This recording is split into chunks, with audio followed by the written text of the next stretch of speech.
দূরে সরে না যায়, বান্দা যেন গর্তের মধ্যে পতিত না হয়, জাহান্নামের আগুনে পতিত না হয়, নিকৃষ্ট স্থানে যেন বান্দা পতিত না হয়। এই জন্য আল্লাহ মায়া করে, মা যেমনি ভাবে সন্তানকে ডাক দেয়, আল্লাহ তেমনি ভাবে তার আল্লাহর বান্দাকে মায়া করে ডাক দিতেছেন, ইয়া আইয়ুহাল ইনসান,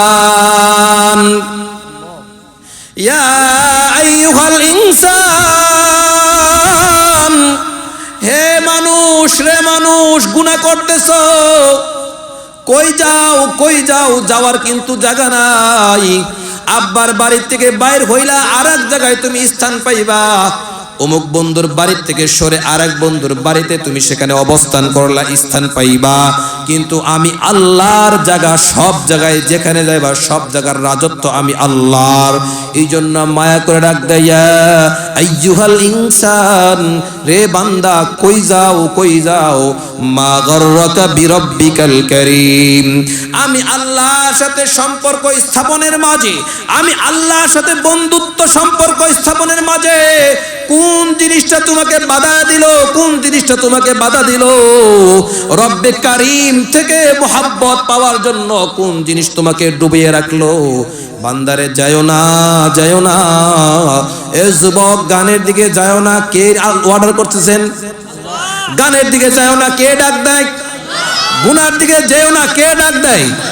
বেগানা মহিলার দিকে তাকায়ও না, কে ডাক দেয়? আরো জোরে বলেন। নামাজ ছেড়ো না, কে ডাক দেয়? ঘুষ খায়ও না, কে ডাক দেয়? সুদ খায়ও না, কে ডাক দেয়? অবৈধ পন্থায় সম্পদ অর্জন করো না, কে ডাক দেয়? আলহামদুলিমান কদ্দারা খায়রান ওয়া খাবালা, আলহামদুলিমান কদ্দারা খায়রান ওয়া খাবালা, আশ-শুকরু লিমান সাওয়ারা হুসনান ওয়া জামালা, আশ-শুকরু লিমান সাওয়ারা হুসনান ওয়া জামালা, লাহা দিদ্দা ওয়ালা নিদ্দা ওয়ালা হাদ্দা লিমাওলা, লাহা দিদ্দা ওয়ালা নিদ্দা ওয়ালা হাদ্দা লিমাওলা, আল আনা কামা কানা ওয়ালাম ইয়ালকা যাওয়ালা, আল আনা কামা কানা ওয়ালাম ইয়ালকা যাওয়ালা। আসমান সৃষ্টি করছেন কে? আল্লাহ। কথা বলেন না। জমিন, জমিন কার? জমিনের মালিক কে? আসমানের মালিক কে? আমার মালিক কে? হাতের মালিক, মুখের মালিক, সবকিছুর মালিক। মানেন? দিলে প্রাণে মানেন? সবাই মানেন? মানেন না কে? সবাই মানি তো ইনশাআল্লাহ? বাস্তবে মানবেন? যে আল্লাহ আমাকে সৃষ্টি করেছেন সেই আল্লাহ আমার কাছে কি চায় বলেন? টাকা চায়, পয়সা চায়, বাড়ি গাড়ি? আমার আব্বা আম্মাকে তো মানুষ করছেন, বিনিময়ে বলছে বড় হয়ে সন্তান, আমরা যখন বৃদ্ধ বয়সে চলে যাব তখন সন্তান আমাদেরকে লালন পালন করবে, ঠিক না?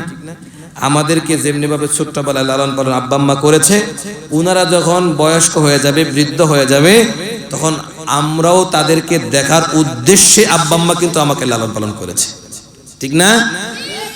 আল্লাহ আমাকে কেন বানাইছে? টাকা চাইছে? কিচ্ছু চাই নাই, কিছুই চাইনি আল্লাহ আমার কাছে। কি চাইলেন? চাইলেন কি? ইবাদত করলে লাভ কার? আল্লাহ। গোটা পৃথিবীর সমগ্র মানুষ যদি আল্লাহ সুবহানাহু ওয়া তাআলার ইবাদত করে, আল্লাহ অনেক বড় হয়ে যাবে। বুঝতেছেন আমার কথা? আর আদম আলাইহিস সালাম থেকে নিয়ে কিয়ামত পর্যন্ত সমগ্র মানুষ যদি আল্লাহর নাফরমানি করে, আল্লাহ ছোট হয়ে যাবে না? আল্লাহ আল্লাহ থাকবে। আপনি ইবাদত করলেও আল্লাহর কোনো লাভ নাই, ইবাদত না করলেও আল্লাহর কোনো লস। ইবাদত করলে লাভ কার? কথা বলেন।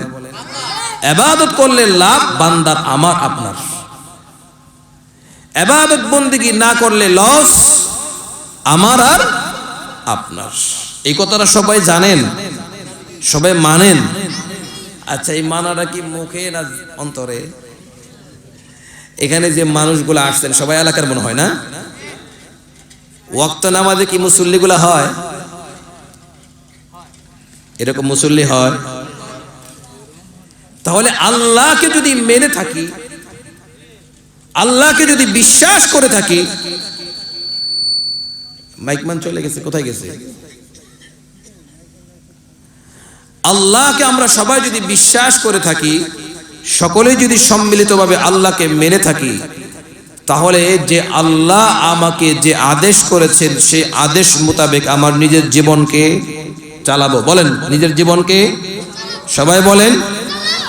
আল্লাহর যে নিষেধগুলো আছে, যে সমস্ত নিষেধ কর্মগুলো আছে, যা আমাকে নিষেধ করেছেন পালন করার জন্য, যেভাবে চলার জন্য আল্লাহ আমাকে নিষেধ করেছেন, সেটার থেকে আমরা বিরত। কথা বলেন, সবাই বলেন। এখান থেকে বলেন না, কয় হুজুর এটা পারতাম না, যত যাই কল এটা পারতাম না। ওয়াজ শুনতে রাজি আছি, সারা রাত আপনি ওয়াজ করেন, বসে বসে শুনবো, সমস্যা নেই, কিন্তু মাগার নামাজ পড়তে করলে ওটার মধ্যে নাই। হালাল পথে আমাকে চলতে বলে সেখানে আমি নাই, আপনি নামাজ পড়তে বলবেন সেখানে আমি নাই, ওয়াজ করেন সারা রাত, সমস্যা নেই। এই ওয়াজের কোনো লাভ আছে? কথা বলেন। আপনি জিন্দিগিকে জিন্দিগি, বছরকে বছর, সারা জীবন ওয়াজ শুনে যাচ্ছেন, আপনার 60 বছরের হায়াত শুধু ওয়াজ শুনেছেন। সমস্ত ওয়াজকে এক পাল্লায় রাখলে আর আজকের এশারের নামাজকে এক পাল্লায় রাখলে ভারী কোনটা হবে? কথা বলেন না। নামাজ একটি ফরজ ইবাদত। নামাজ কি ইবাদত? ফরজ ইবাদত। ওয়াজ শোনা নফল। ভালো লাগলে আসছেন, ভালো লাগে নাই, কেউ জোর করছে, শুনতেই হবে। এখান থেকে উঠে গেলে কি আমি ধরে রাখবো? উঠেন না, রুচি, ভালো লাগলে শুনবেন, না ভালো লাগলে চলে যাবেন। কারণ নফল ইবাদত, থাকলে থাকতেও পারেন, না থাকলে নাও থাকতে পারেন, বাড়ির থেকে আসলে আসতেও পারেন, মন না চাইলে নাও আসতে পারেন। কিন্তু নামাজ এমন একটি বিধান যে প্রত্যেক মসজিদের ইমাম সাহেব জুমার সময় আপনাদেরকে নামাজের জন্য ডাকে। দৈনন্দিন 24টা ঘন্টা, 24 ঘন্টার মধ্যে 5 ওয়াক্ত নামাজের সময় মুয়াজ্জিন সাহেব ডাক দেয় না? আল্লাহু আকবার, আল্লাহু আকবার, মানে আল্লাহ বড়। এ বান্দা, তুই কি কাজ করতেছো? জমিনে কোদাল দিয়ে মাটি কাটতেছো, রাখো, আল্লাহ বড়। চাকরিজীবী, তুমি পেশায় চাকরিজীবী, অফিসে আছো, কলম দিয়ে লেখালেখি করতেছো, মুয়াজ্জিন ডাক দিয়েছেন আল্লাহু আকবার, আল্লাহু আকবার। তোমার চাকরি থেকে আল্লাহ বড়, আল্লাহ ডাক দিয়েছেন, আল্লাহ ডাক দিয়েছেন। ছাড়ো। কয়জন আছেন যে আল্লাহর ডাক পড়ার সাথে সাথেই দুনিয়ার সমস্ত কাজ থেকে পৃথক হয়ে আল্লাহর ডাকের সাড়া দেওয়ার জন্য মসজিদের দিকে অগ্রসর হয়ে কয়জন আছেন? ওয়াজ তো হয়, অভাব নাই, ওয়াজের অভাব নাই, কিন্তু সেই ওয়াজের অ্যাকশন হয় না, রিয়াকশন হয়। ওয়াজের অ্যাকশন যদি হতো তাহলে মানুষগুলা নামাজ পড়ার জন্য উদ্বুদ্ধ হতো, মানুষগুলা গুনাহ ছাড়ার জন্য উদ্বুদ্ধ হতো। কিন্তু ওয়াজের জায়গায় থেকে যায়, এই প্যান্ডেল থেকে বাইর হবেন, যা শুনছেন শেষ। কথাগুলো দিলের কান দিয়ে যুবক বোঝার জন্য চেষ্টা করেন। কয়দিনের দুনিয়া আপনি আসছেন? কয়দিন? রং তামাশা কয়দিন বলেন না? এখানে আপনার যারা মুরব্বী আছেন, মুরব্বীদের কাছে জিজ্ঞাসা করেন, আপনি যে রং তামাশার মধ্যে মেতে আছেন তার চেয়ে বেশি রং তামাশা এই মুরব্বীরা করতো এক সময়।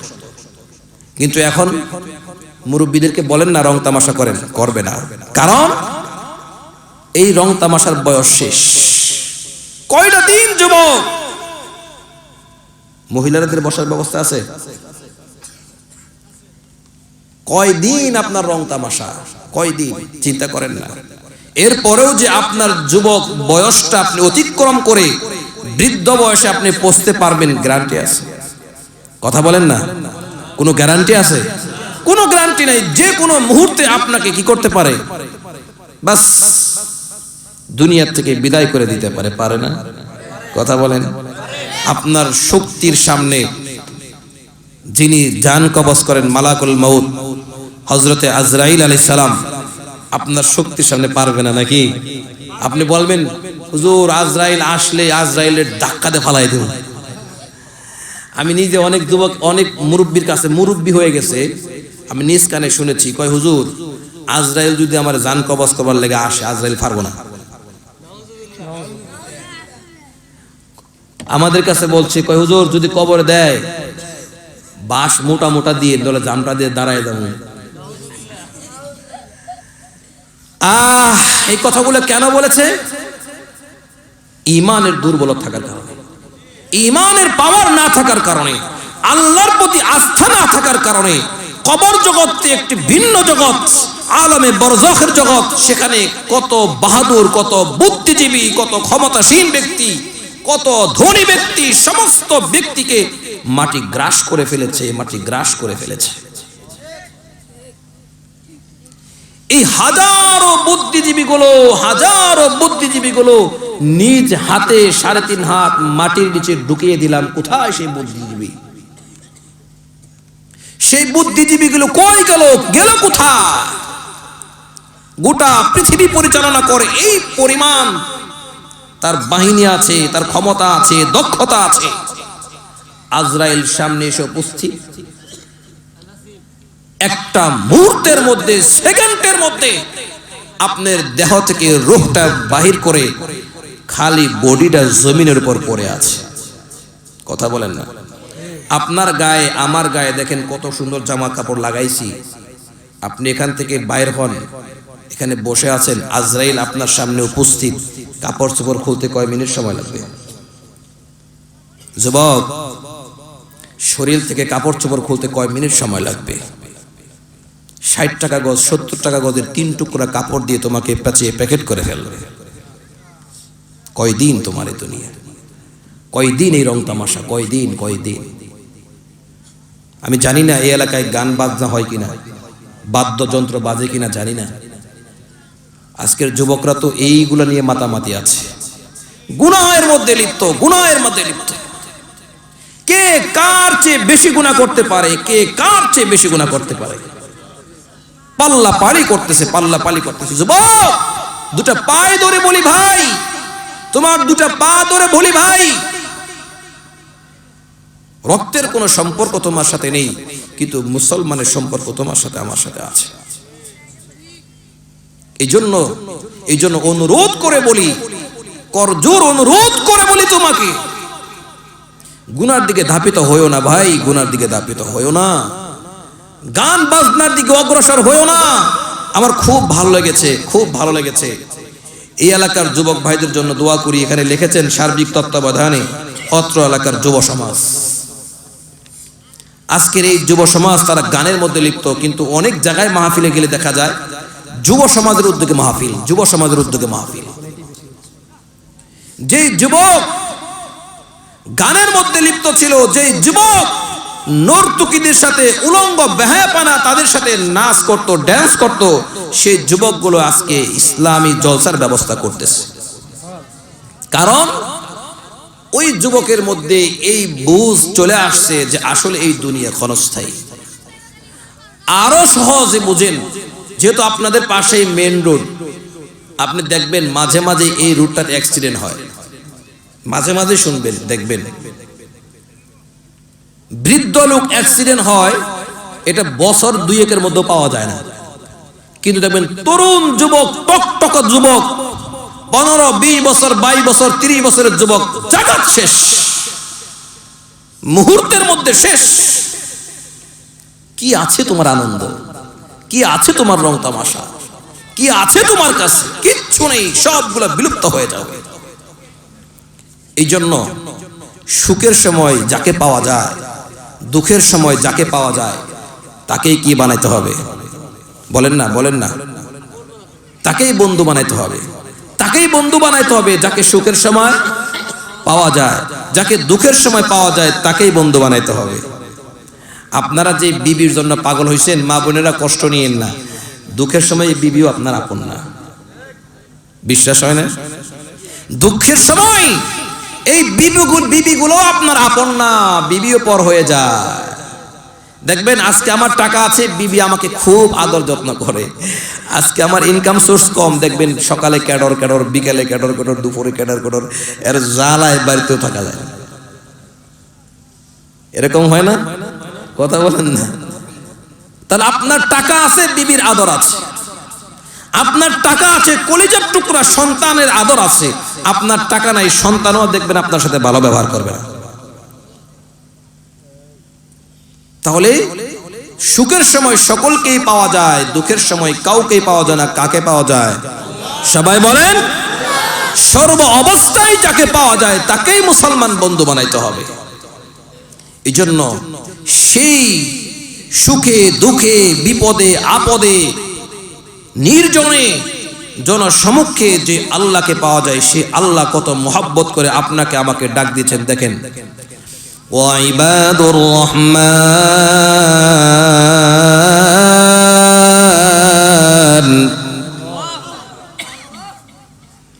ওয়াইবাদুর রহমান الذين يمشون على الأرض هونا। কোরআনের আয়াত, কার ডাক? আরো জোরে বলেন। কোরআন শুনলেন, সওয়াব হইছে না গুনাহ হইছে? এই সওয়াব দিয়ে আপনি কি করবেন? জান্নাতে যাবে। বলেন কি যাবেন? সওয়াব যত বেশি হবে জান্নাত তার জন্য তত বড় হবে, সওয়াব যত কম হবে তার জন্য জান্নাতটা তত ছোট হবে। আল্লাহ তার পবিত্র কোরআনের মধ্যে ডাক দেয়, ওয়া ইবাদুর রহমান আল্লাযীনা ইয়ামশুনা আলাল আরদি হাওনা। মুসলমান স্বল্প সময় একটু ধৈর্য সহকারে বসেন, লম্বা সময় আলোচনা করব না। মাত্র একটা আয়াতের তরজমা এবং হালকা একটু ব্যাখ্যা করে আমি শেষ করে দিব, রাত অনেক হয়ে গিয়েছে। আল্লাহ বলেন, ওয়া ইবাদুর রহমান, কার ডাক? আরো জোরে বলেন। ওয়া ইবাদুর রহমান আল্লাযীনা ইয়ামশুনা আলাল আরদি হাওনা ওয়া ইযা খাতাবাহুমুল জাহিলুনা ক্বালু সালামা। আল্লাহ কত মায়া করে, কত মহব্বত করে আপনাকে আমাকে ডাক দিছেন। ও মুসলমান, তুমি তোমার আব্বাকে মায়া করে ডাক দিয়ে দেখো কত মজা লাগে। তোমার মাকে মায়া করে ডাক দিয়ে দেখো। আজকের যুব সমাজ তো মাকে মা বলে ডাকে না, বাবাকে বাবা বলে ডাকে না।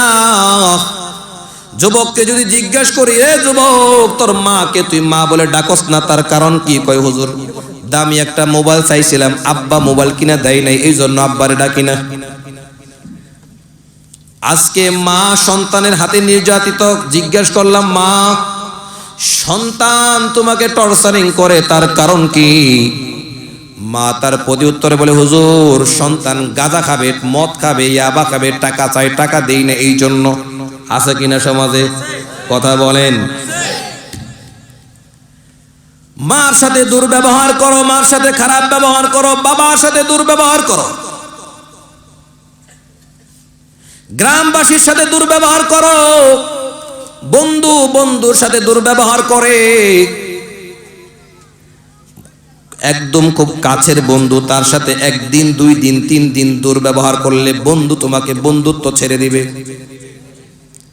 গ্রামবাসী যারা আছে তোমাকে মহব্বত করে, তাদের সাথে দুর্ব্যবহার করলে তোমার সাথে সম্পর্ক কি করে দিবে? ছেদ করে দিবে না রাখবে?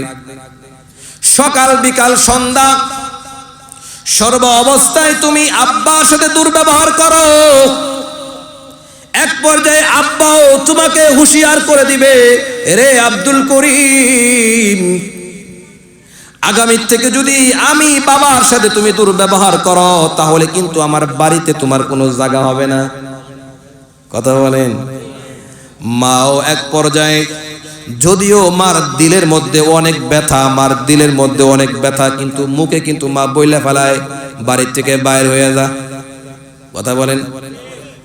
বাড়ি থেকে মাও বাইর করে দিল, বাবাও বাড়ি থেকে বাইর করে দিল, গ্রামবাসীও আপনাকে এলাকার থেকে বাইর করে দিল, কিন্তু কেউ কোনো খোঁজ খবর নিবে না, কেউ কোনো খোঁজ খবর নিবে না।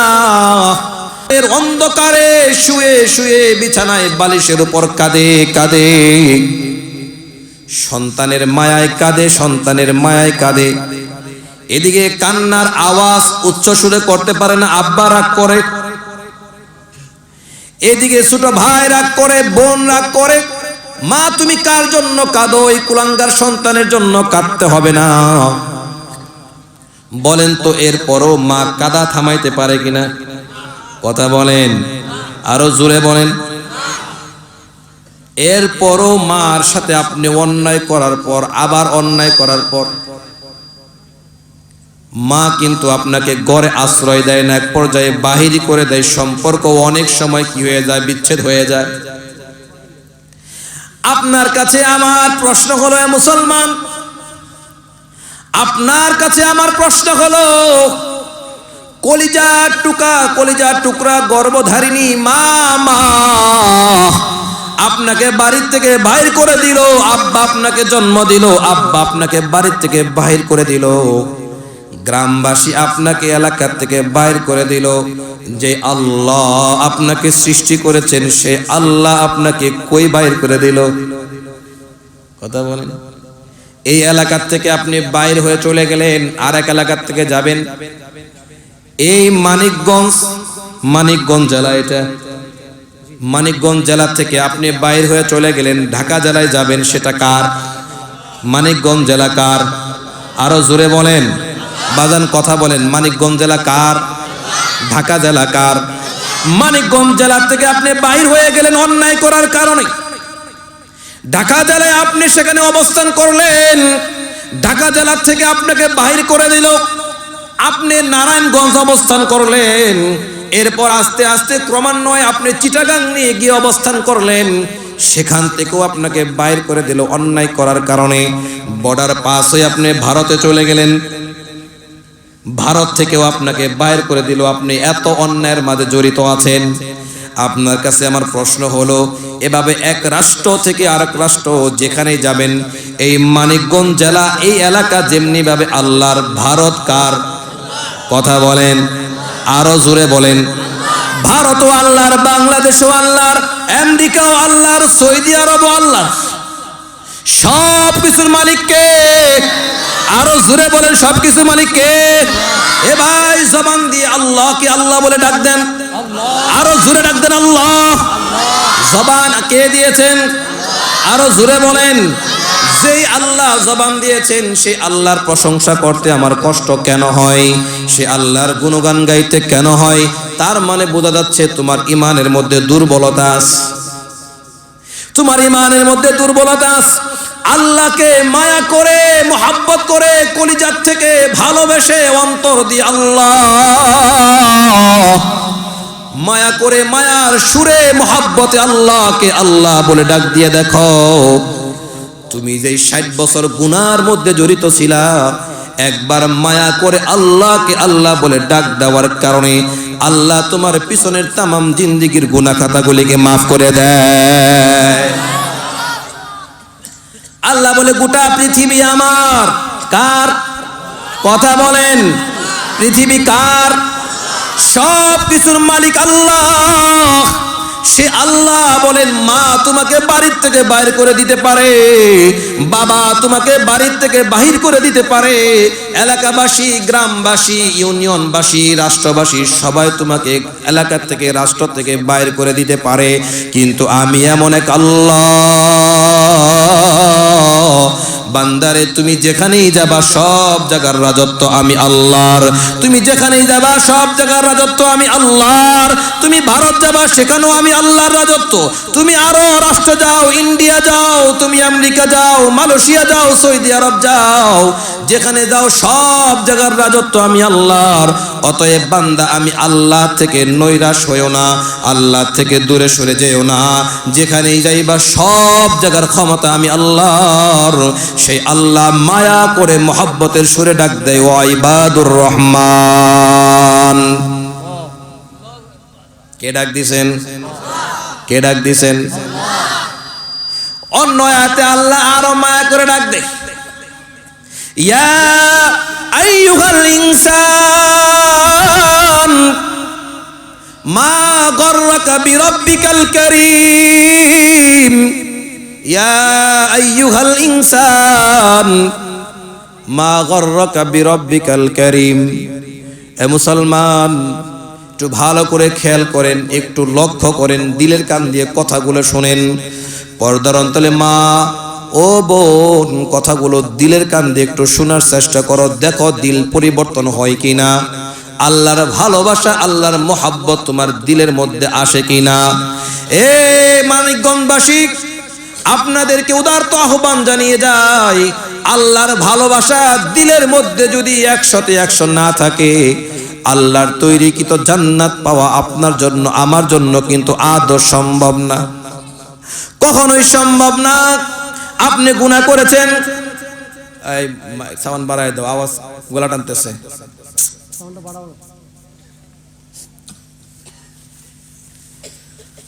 ইয়া আইয়ুহাল ইনসান মা গররাকা বিরাব্বিকাল কারীম। আল্লাহ মায়া করে ডাক দেয়, ইয়া আইয়ুহাল ইনসান। সন্তান আব্বার সাথে মার সাথে রাগ করে বাড়ির থেকে যখন বাহির হয়, পিছনে পিছনে মা ডাক দেয়, বাবা রে যাইস না, যাইস না, আয়। ডাকে কি না? মা মায়া করে চোখের পানি ঝরঝর করে ছেড়ে দিয়ে সন্তানকে ডাকে, বাবা আয়। তুই যে আবদারটা করছস, আমি তোর আব্বাকে বুঝায় পারি, যেমনে পারি তোর আব্বার পায়ে ধরে পারি। তোর আব্বা, তোর আবদারটা আমি রাখবো রে বাবা, কিন্তু বাড়ির থেকে যাইস না। ডাক দেয় কিনা? মায়া করে, কত মোহাব্বত করে সন্তানের পিছনে পিছনে গিয়ে গিয়ে মা ডাক দেয়। বলেন তো, এই ডাকের যেই সন্তান সাড়া না দেয়, বলেন তো সেই সন্তান কি ভালো? সমাজের লোক ভালো বলবে? কথা বলেন, গ্রামবাসী ভালো বলবে? বলবে বেদব, তোর মায় তোরে কত সুন্দর করে ডাক দিতেছে, কাইদে কেঁদে ডাক দিতেছে, কাঁদতেছে, মার ডাকের সাড়া দেস না কেন? মার ডাকের সাড়া না দিয়ে তুমি বাড়ির থেকে বাইরে হয়ে গেলা, যতক্ষণ পর্যন্ত এই মার কাছে ক্ষমা না চাবা, ততক্ষণ পর্যন্ত আল্লাহর রহমত কিন্তু তোমার উপর নাজিল হবে না। তোমার উপর 24টা ঘন্টা আল্লাহর লানত পড়তে থাকবে, লানত পড়তে থাকবে। যুবক, কথাগুলো ভালো করে শোনো। মা যতক্ষণ পর্যন্ত তোমার প্রতি সন্তুষ্ট না হবে, ততক্ষণ পর্যন্ত কিন্তু আসমানের মালিক তোমার প্রতি খুশি হবে না।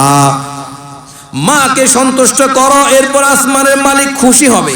বোঝার জন্য বললাম, আল্লাহ বলেন, ইয়া আইয়ুহাল ইনসান। বান্দা গুনাহ করে, বান্দা যখন গুনাহ করে, গুনাহ করা অবস্থায় আল্লাহর সাথে সম্পর্ক কি বাড়ে না কমে? কথা বলেন।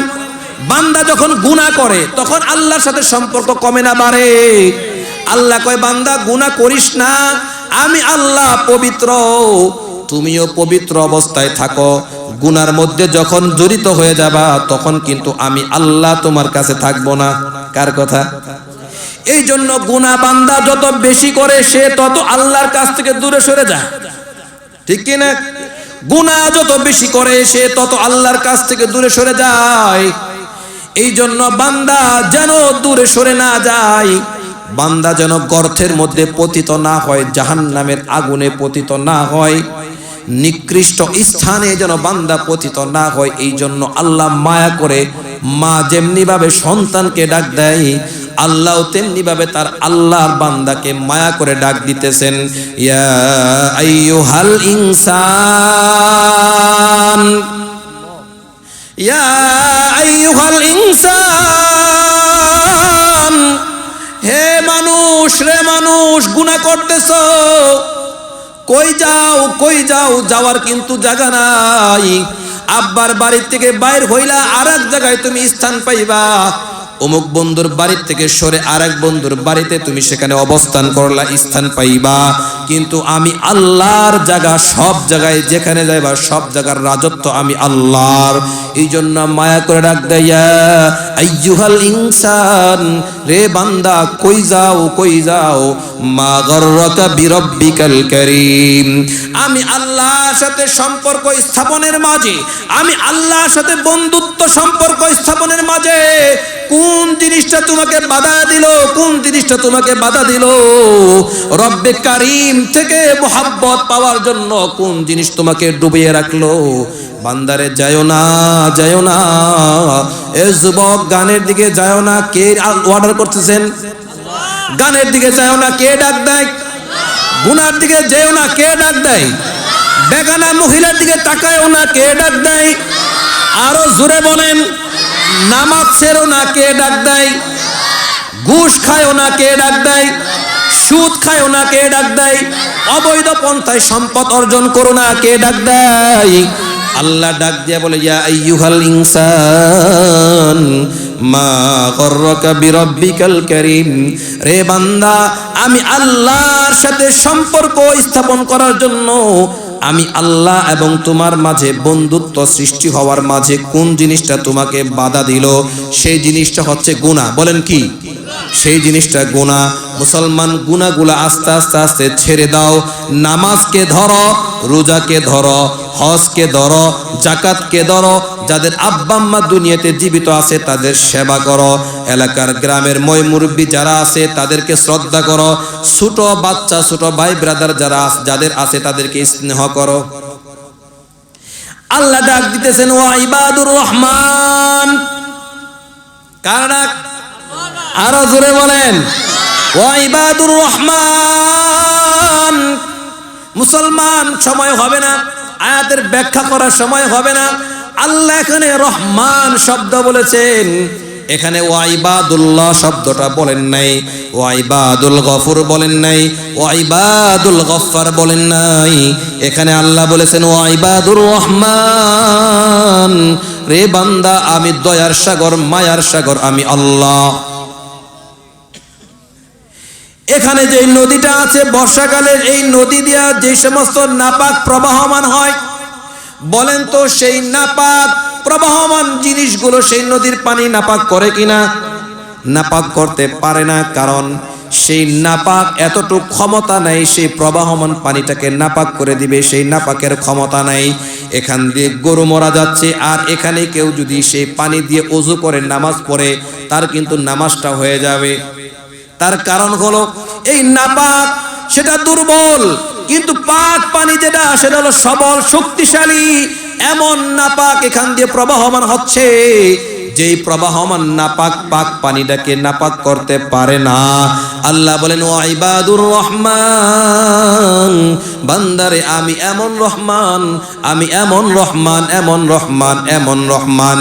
আদম আলাইহিস সালাম থেকে নিয়ে কিয়ামত পর্যন্ত যত উম্মত, যত বান্দা আসবে, সব বান্দা যদি একটা বারের জন্য আমি আল্লাহকে আল্লাহ বলে ডাক দেয় নাই, সারাটা জিন্দেগি শিরকের মধ্যে লিপ্ত ছিল, সারাটা জীবন শিরকের মধ্যে লিপ্ত ছিল।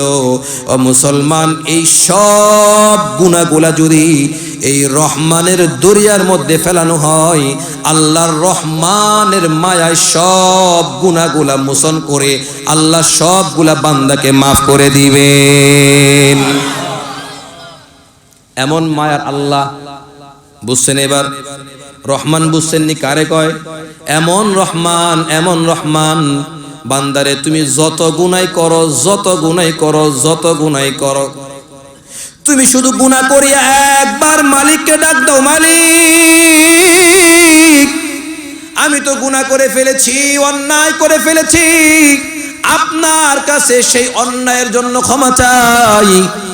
এভাবে মায়ার সুরে একবার সেই রহমানকে ডাক দিয়ে দেখো। আল্লাহকে একবার তুমি ডাক দিতে দেরি, সেই ডাকের আওয়াজ মুখ দিয়ে বাইর হওয়ার আগে আগে আল্লাহ তোমার পিছনের তামাম জিন্দেগীর গুনাহ খাতাগুলিকে মাফ করে দিবেন। সেই রহমান বলতেছেন ওয়া ইবাদুর রহমান, হে রহমানের বান্দা। কে ডাক দেয় বলেন না? ওয়া ইবাদুর রহমান, রহমানের বান্দারা ভালো করে শোনো, তোমরা যারা রহমানের বান্দা হবা, তোমরা যারা রহমানের বান্দা হবা, এই রহমানের বান্দা হওয়ার জন্য কয়েকটা গুণ আল্লাহ এখানে উল্লেখ করে দিয়েছেন। তন্মধ্যে মাত্র 2টা গুণ আমি এখানে উল্লেখ করে আজকের আলোচনা সমাপ্ত দেব।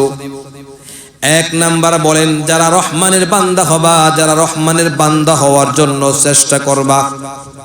তুমি দাবি করতেছো আমি রহমানের বান্দা, তুমিও দাবি করতেছো আমি রহমানের বান্দা, আমিও দাবি করতেছি রহমানের বান্দা। আল্লাহ কয় না না, রহমানের বান্দা দাবি করলে হবে না, হবে না। এই রহমানের বান্দা হওয়ার জন্য কয়েকটা বৈশিষ্ট্য থাকা দরকার। এই কয়েকটা বৈশিষ্ট্য দিলের কান দিয়ে যুবক ভালো করে শোনো। যদি এই গুণে গুণান্বিত তুমি হতে পারো, তাহলে তুমি রহমানের বান্দার মধ্যে তুমি ভূষিত হইবা। আর যদি এই গুণগুলা তোমার মাঝে না থাকে, তাহলে মনে করবা তুমি রহমানের বান্দার থেকে বাইরে আছো। রহমানের বান্দা হবেন কে কে? হাত তোলেন। আল্লাহ এই সবগুলা মানুষ গভীর রাতে 2টা হাত তুলে আপনাকে সাক্ষী বানাচ্ছে। আল্লাহ সবাই আপনার রহমানের বান্দা হবে, আপনি সবাইকে কবুল করেন। আল্লাহ বলে রহমানের বান্দার 1 নাম্বার বৈশিষ্ট্য, আল্লাযীনা ইয়ামশুনা আলাল আরদি হাওনা, আল্লাযীনা ইয়ামশুনা আলাল আরদি হাওনা। তোমরা যারা রহমানের বান্দা হবা, তাদের 1 নাম্বার বৈশিষ্ট্য হলো তারা যখন জমিনে বিচরণ করবে, তারা যখন জমিনে চলবে, তারা যখন জমিনে হাঁটবে, আল্লাযীনা ইয়ামশুনা আলাল আরদি হাওনা, তারা যখন জমিনে হাঁটবে, জমিনে চলাফেরা করবে, হাওনা নম্র ভদ্র সভ্য। কথা বলেন। এলাকাতে যে সমস্ত ছেলেগুলো ভদ্র থাকে, সবাই সাক্ষী দেয় ছেলেটা ভালো। কথা বলেন।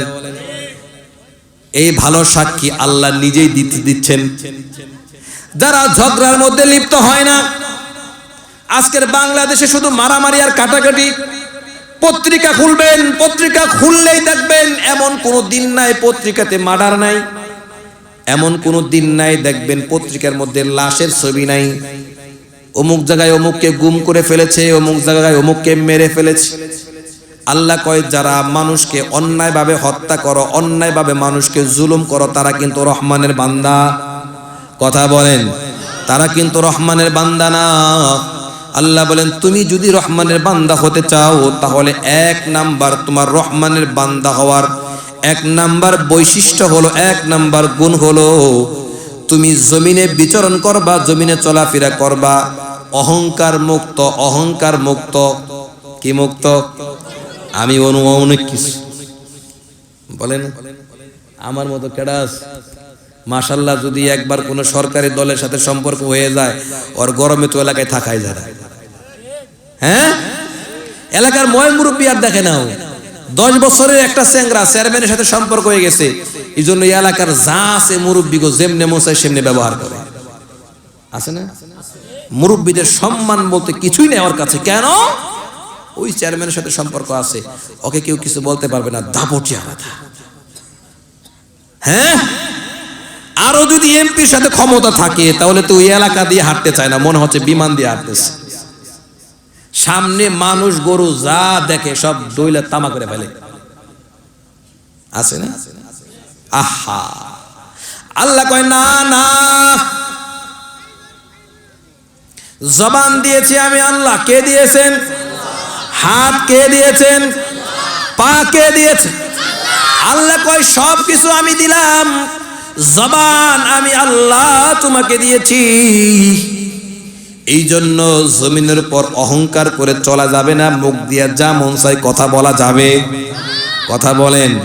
যেমনি মন চায় তেমনি ভাবে ব্যবহার করা, যেমনি মন চায় আপনার ক্ষমতা আছে, দাপট আছে, এই জন্য এলাকার ময় মুরব্বীদেরকে যেমনি মন চায় সেমনি ব্যবহার করবেন। যাকে থাপ্পড় মারতে মন চায় তার থাপ্পড় মারবেন, যার জমি দখল করতে মন চায় তার জমিগুলা দখল করে নিয়ে যাবেন। আল্লাহ কয় না না, তুমি কিন্তু রহমানের বান্দা না, তুমি কিন্তু অহংকারী, তুমি কিন্তু রহমানের বান্দা না। এখানে আল্লাহ বলেছেন জমিনের উপর চলে, তার দ্বারা উদ্দেশ্য শুধু হাঁটা না, তার দ্বারা উদ্দেশ্য শুধু হাঁটা না। উলামা একরাম এখানে বসা আছেন, আল্লাযীনা ইয়ামশুনা আলাল আরদ। এখানে আল্লাহ একটা শব্দ দ্বারা সবগুলা কিছু বুঝাইছেন, সব বাচনভঙ্গি সব বুঝাইছেন। অর্থাৎ তুমি জমিতে চলবা, জমিনের উপর চলবা, তুমি কিন্তু অহংকার করে খুব বড় মনে করে জমিনের উপর চলিও না। তুমি কিন্তু জমিনের উপর চলবা, অহংকার করিয়া অহংকারী বড় বড় কথা মুখ দিয়া বলিও না। বান্দা তুমি জমিনের উপর চলবা, তোমার কাছে ক্ষমতা থাকার কারণে হাত দিয়ে মানুষকে তুমি নির্যাতন করবা না। তোমার কাছে টাকা আছে, অর্থ সম্পদ, ওঠার সম্পদের মালিক, তোমার বাড়ির আশপাশে যে সমস্ত লোকগুলা আছে তাদেরকে মানুষ মনে করবা না। বান্দা না, না, তুমি কিন্তু রহমানের বান্দা না। রহমানের বান্দা তুমি যদি হতে চাও রে যুবক, কথাটা দিলের কান দিয়ে শোনো। এক নাম্বার তোমার বৈশিষ্ট্য থাকতে হবে, গুণ থাকতে হবে, মানুষকে যত বড় ক্ষমতাবান নেতা হও না কেন, মানুষকে অন্যায়ভাবে কাউকে জুলুম করা যাবে? কথা বলেন, কথা বলেন। যে জুলুম করে নিশ্চয় মনে রাখবেন সে রহমানের বান্দা। আরো জোরে বলেন, যে জুলুম করে সে রহমানের বান্দা না। তুমি ক্ষমতার চেয়ারে বসেই মানুষকে তুমি টর্চারিং করো, জমিদারি দেখাও, তুমি কিন্তু রহমানের বান্দা না। কার কথা? জোরে বলেন, আল্লাহর কথা। তোমার ক্ষমতা থাকার কারণে, ক্ষমতার দানের ওয়ালার মালিক, ক্ষমতা দিয়েছি আমি আল্লাহ, ক্ষমতার থেকে ছিনিয়ে নেওয়ার মালিকও কিন্তু আমি আল্লাহ। জবান দিয়েছি, জবান দিয়ে কথা বলতেছো, এই জবান দিয়ে কথা বলার মালিক কিন্তু আমি আল্লাহ, শক্তি কিন্তু আমি আল্লাহ দিয়েছি। যেই জবান দিয়ে কথা বলার জন্য শক্তি আমি আল্লাহ তোমাকে দিয়েছি, সেই জবান কিন্তু আমি আল্লাহ ছিনায় নিতে, কথা বলেন, নিছেন না? কত বড় বড় কথা বলে, স্টেজে মঞ্চে উঠে কত বড় বড় কথা বলে। আজকে জবানবিহীন ঘরের মধ্যে পড়ে রইছে, জানেননি? কত বড় বড় কথা বলছে, ওলামা একরামকে কত বড় বড় কথা বলছে, কিন্তু আজকে ঘরের মধ্যে পড়ে রইছে, শুধু আও আও আও আও করে। তার কাছে প্রশ্ন হলো, যেই জবান আল্লাহ তোমাকে দিয়েছিল সেই জবানের নিয়ামতের কদর করো। সেই জবানের নিয়ামতের কদর করো নাই, আল্লাহ তোমার জবানকে ছিনিয়ে নিস। তুমি আজকে মানুষকে টর্চারিং করো, কথাগুলো অন্যদিকে নিবেন না। প্রশাসন বাহিনী যারা আছেন, এই প্রশাসন বাহিনীগুলো আমাদের নিরাপত্তা দেওয়ার দায়িত্ব তাদের, কথা বলেন। আমি যদি বিপদগ্রস্ত হই, আমি কার আশ্রয় নিব? কথা বলেন, প্রশাসনের আশ্রয় নিব। দেখবেন থানার উপরে লেখা আছে সেবায় পুলিশের ধর্ম। সেবায়, ও ভাই, আপনি বিপদে পড়লে থানায় যায়েন না, জঙ্গলের মধ্যে ঢুকেন। বিপদে পড়লে থানায় যায়েন না আশ্রয় নেওয়ার জন্য। থানায় গেলেন মানে ডাকাতের হাতে থেকে বেঁচে আপনি আরো সন্ত্রাসের হাতে গিয়ে পড়লেন, কথা বলে না। আপনি ডাকাতের হাত থেকে বেঁচে সন্ত্রাসের হাতে গিয়ে পড়লেন। হুজুর কেমন কথা বললেন? ডাকাতের হাত থেকে পড়লে ডাকাত আমার পকেটে যা আছে সব নিয়ে নিবে, মোবাইল নিয়ে নিবে, টাকা পয়সা নিয়ে নিবে, কিন্তু আপনি পুলিশের কাছে গিয়ে আশ্রয় নিবেন, পুলিশ আপনার ঘর বাড়ি শুদ্ধে নিব। বিশ্বাস হয় না? কারোর সাথে যদি দুশ্মনী করতে মন চায়, তার একটা মামলা করে দিয়েন, বাস, ওর জীবন শেষ, ওর লাইফটাই শেষ, আপনার জীবনটাই শেষ। অথচ লেখা আছে সেবায় পুলিশের ধর্ম, কিন্তু সেখানে গিয়ে মানুষ বেশি নির্যাতিত হচ্ছে। পুলিশের কাছে গিয়ে মানুষ আশ্রয় নিবে, কিন্তু সাদা সিধা মানুষগুলা পুলিশ ধরে থানায় নিয়ে টর্চারিং করে তার জীবন শেষ করে দেয়। পরের দিন সকালবেলা পত্রিকায় দেয় গাঁজা খাইতো, এই জন্য ধরে নিয়েছি, সেই গাঁজার নেশার কারণে মৃত্যুবরণ করছে, কথা বলেন। তাহলে সেবায় পুলিশের ধর্ম হইল? আপনার আমার সিকিউরিটি দেওয়ার দায়িত্ব হলো পুলিশের, কিন্তু পুলিশ সেগুলা না করে দেখেন কি করে। রাস্তায় আপনি যাবেন, গাড়িতে আপনি যাবেন, সাবধান করে দিচ্ছি আপনাদেরকে, দেখবেন জায়গায় জায়গায় গাড়িগুলো চেক হয়, আপনার ব্যাগগুলো চেক করবে, ওদের পকেটে ইয়াবা থাকে, সেই ইয়াবাগুলা আপনার ব্যাগের মধ্যে ঢুকায়া দিয়ে আপনার সাদা মাখা মানুষগুলারে বলবো, এই বেটা তোর ব্যাগের মধ্যে ইয়াবা আছে, ধরে লয়ে 5,000 টাকা দিয়ে আর ছেড়ে দেব। তাহলে এই এলাকাতে নির্জনে নিলিবিলি যে সমস্ত সন্ত্রাসগুলো আছে, সব পুলিশ না কিছু পুলিশ এরকম আছে, তাহলে সন্ত্রাসের চেয়ে ওই সমস্ত পুলিশ বড় সন্ত্রাস। এই জন্য আল্লাহ বলে তোমারে ক্ষমতা দিছি, ক্ষমতার অপব্যবহার করিও না।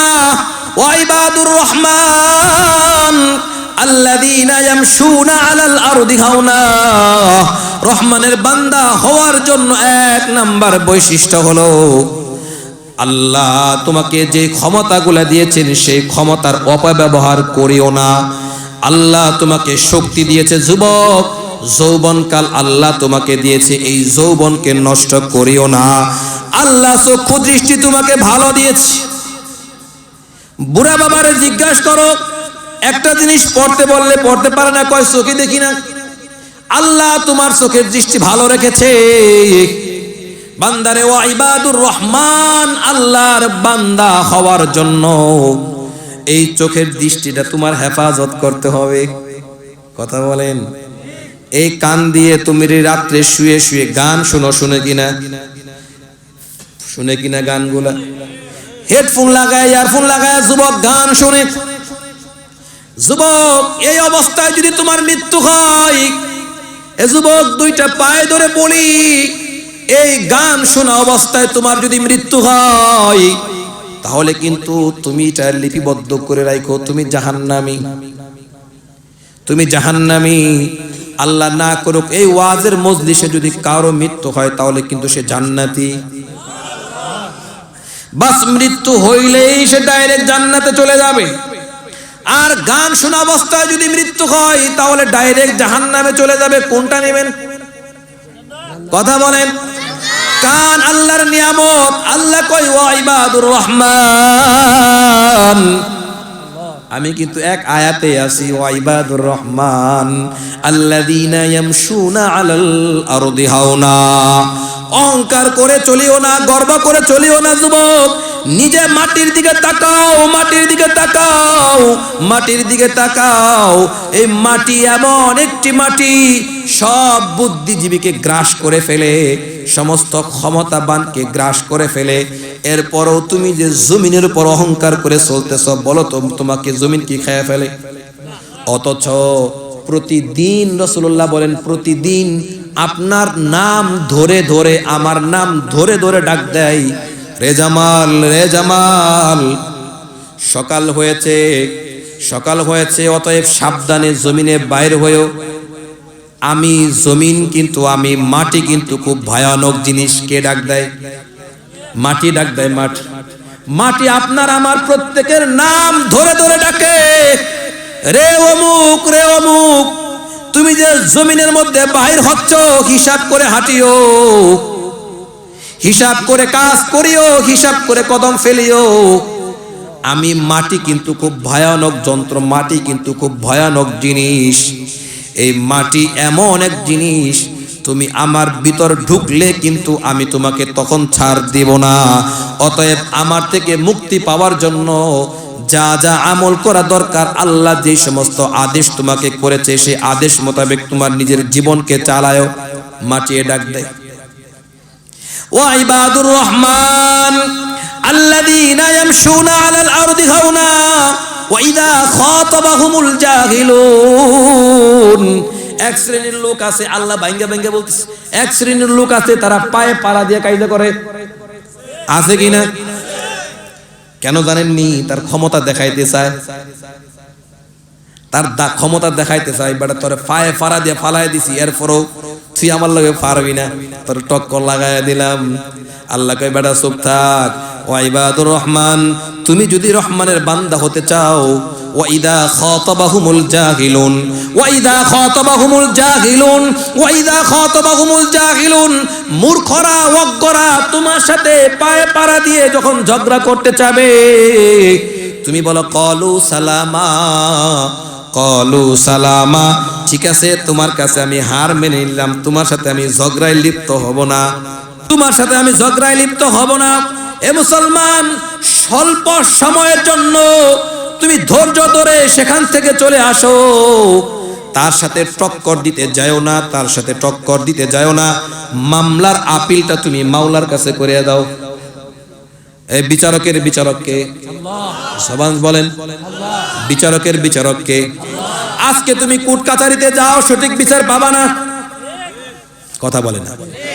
টাকা যার আছে বিচার তার পক্ষে, ক্ষমতা যার আছে বিচার তার পক্ষে। 5টা মার্ডার করো, 100 মার্ডার করো, তোমার পক্ষে রায় হবে না। যে মার্ডার করেছে তার পক্ষে কিন্তু রায়টা হয়ে যাবে, কারণ তোমার টাকা নাই, পয়সা নাই, ক্ষমতা নাই। এই জন্য তার সাথে ঝগড়ায় লিপ্ত হইও না, তার সাথে ঝগড়ায় লিপ্ত হইও না। নিজেকে নিজে স্বল্প সময়ের জন্য একটু ছোট হলেও সেখান থেকে তুমি ফিরে আসো। তাকে বলো, ভাই তুমি যা করেছো ঠিক আছে, তুমি তোমার মতে চলো, আমি তোমার সাথে ঝগড়া করব। কথা বলেন, আমি তোমার সাথে ঝগড়া করব না, আমি তোমার সাথে ঝগড়া করব না, তোমার সাথে আমি ঝগড়ায় জড়িত হব না। এই কথাটা বলে সেখান থেকে চলে আসো। এ ভাই, তোমাদের কাছে খোদার কসম খেয়ে বলে যায়, এখান থেকে খোদার কসম খেয়ে বলে যায়, আল্লাহ সুবহানাহু ওয়া তাআলা আজকে যেই লোকটা তোমার সাথে অন্যায়ভাবে ঝগড়ায় লিপ্ত হতে চেয়েছে, 10 জন মানুষের সামনে এসে তোমাকে অপমান করেছে, এই ব্যক্তিকে মৃত্যুর আগে আল্লাহ 1000 মানুষের সামনে তোমার চেয়ে বেশি লাঞ্ছনা দিয়ে মৃত্যু দিবে। ধৈর্য ধরো, ধৈর্য ধরো, অপেক্ষা করো, অপেক্ষা করো। তার সাথে দ্বন্দ্বে লিপ্ত হইও না, তার সাথে ঝগড়ায় লিপ্ত হইও না। ও পর্দার অন্তরে মা গো, পাড়া প্রতিবেশী একসাথে মহিলারা বসবাস করো, কথায় কথায় তাদের সাথে তর্ক করিও না। তর্ক করাটা কোনো ভদ্র মহিলার কাজ না, তর্ক করাটা কিন্তু কোনো ভদ্র পুরুষের কাজ না। তর্কর মধ্যে জড়িত হয় ওই সমস্ত মূর্খরা যারা কিছু না জানে। ভদ্রলোক নিজের সম্মান, নিজের ওয়েট বজায় রাখার জন্য সেখান থেকে পিছিয়ে যায়। কিন্তু বর্তমান সময়ে এই হুজুর যদি আমার একটা ঘুষি দেয়, আমি কম, আমার শক্তি কম নিব। কথা বলেন, আমার শক্তি কম, আমি যদি নাও পারি এরপরও এর 2টা ঘুষি দেওয়ার জন্য চেষ্টা করুন। কথা বলেন। এই জন্য আজকে সমাজে শান্তি নাই, সমাজে শান্তি নাই, শান্তি সমাজ থেকে উঠে গেছে। আমরা কার উম্মত? আমরা কার উম্মত? আমাদের নবীর নাম কি বলেন? সবাই বলেন মুহাম্মাদুর রাসূলুল্লাহ। বলেন, সবাই বলেন মুহাম্মাদুর রাসূলুল্লাহ। একটু জোরে বলেন না, মুহাম্মাদুর রাসূলুল্লাহ। আমাদের শেষ নবী। কথা বলেন। আপনার আমার জন্য এই নবী কত কেঁদেছেন আপনি কি জানেন? আপনার আমার জন্য এই নবী কত কেঁদেছেন শুনেন। তাফসীর ইবনে কাবিরের মধ্যে আছেন, গোটা পৃথিবীর মানুষের কান্না যদি এক পাল্লায় রাখা হয়, হযরতে দাউদ নবীর সমান কান্না হবে না। হযরতে দাউদ নবীর কান্না সহ তামাম পৃথিবীর মানুষের কান্না যদি এক পাল্লায় রাখা হয়, হযরতে নূহ আলাইহিস সালামের কান্নার সমান হবে না। হযরতে নূহ আলাইহিস সালাম সহ তামাম নবীর কান্না যদি এক পাল্লায় রাখা হয়, হযরতে আদম আলাইহিস সালামের সমান হবে না। ও মুসলমান, কোন নবীর উম্মত? একটু চিন্তা করো, ভালো করে চিন্তা করো, কার উম্মত হয়েছে? আল্লাহর কাছে কোনো দরখাস্ত করো নাই এই নবীর উম্মত হওয়ার জন্য? করেছেন? আল্লাহর কাছে আবেদন করেছেন? কোনো আবেদন করি নাই। বিনা আবেদনে, বিনা দরখাস্তে আল্লাহ শেষ নবী মুহাম্মাদুর রাসূলুল্লাহ সাল্লাল্লাহু আলাইহি ওয়াসাল্লামের উম্মত হিসেবে আমাদেরকে কবুল করেছেন। আলহামদুলিল্লাহ বলেন, আরো জোরে আলহামদুলিল্লাহ বলেন। হযরত আদম নবী সহ ১৬ লক্ষ নবীর কান্না আদম আলাইহিস সালাম থেকে নিয়ে কিয়ামত পর্যন্ত যত মানুষ, নবী, রাসূল, গাউস, কুতুব যারা আছে, সবার কান্না যদি এক পাল্লায় রাখা হয়, আমার কলিজার টুকরা নবী, মায়ার নবী, দয়ার নবী মুহাম্মাদুর রাসূলুল্লাহ সাল্লাল্লাহু আলাইহি সাল্লাম তায়েফের ময়দানে দাওয়াত দিতে গিয়ে যেই নির্যাতিত হয়েছেন, সেই দিনের এক দিনের কান্নার সমান সমগ্র মানুষ নবীদের কান্নার সমান চেয়েও বেশি।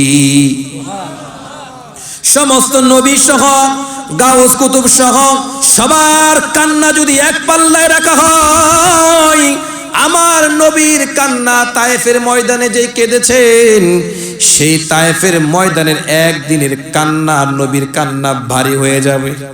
সবার কান্না এক পাল্লায় যদি রাখা হয়, আর নবীর কান্না একদিনের কান্না যদি এক পাল্লায় রাখা হয়, সেই কান্নাটা নবীরটা ভারী হয়ে যায়।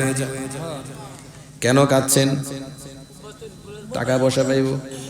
তায়েফবাসীর কাছে টাকা পাইব? কথা বলেন। জমির সম্পর্ক আছে, আল্লাহ রসুলের সম্পদগুলা সব তায়েফবাসী ছিনায় নিয়ে গেছে। কেন কাঁদছে? আমার জন্য, আপনার জন্য কাঁদছেন। দিলটা নরম করে ভালো করে শুনেন। আমার জন্য, আপনার জন্য কাঁদছেন নবী। আল্লাহ আমার উম্মত বলে শুধু কাঁদছেন। উম্মতের মায়ায় শুধু কাঁদছেন, উম্মতের মায়ায় শুধু রসুল কাঁদছেন। মক্কা থেকে হিজরত করে তায়েফে দাওয়াত দিতে গিয়েছে। খেয়াল করবেন, ওয়া ইবাদুর রহমান আল্লাযীনা ইয়ামশুনা আলাল আরদি হাওনা ওয়া ইযা খাতাবাহুমুল জাহিলুনা ক্বালু সালামা। ওয়া ইযা খাতাবাহুমুল জাহিলুন, মূর্খরা যখন আপনাকে গালি দিবে, মূর্খরা যখন আপনাকে থাপ্পড় দিবে, আপনি তাদের সাথে ঝগড়া করিয়েন না। ক্বালু সালামা, আপনি তাকে সালাম দিয়ে বলেন, আমি তোমার সাথে ঝগড়া করতে আসি নাই, সেখান থেকে কেটে পড়েন।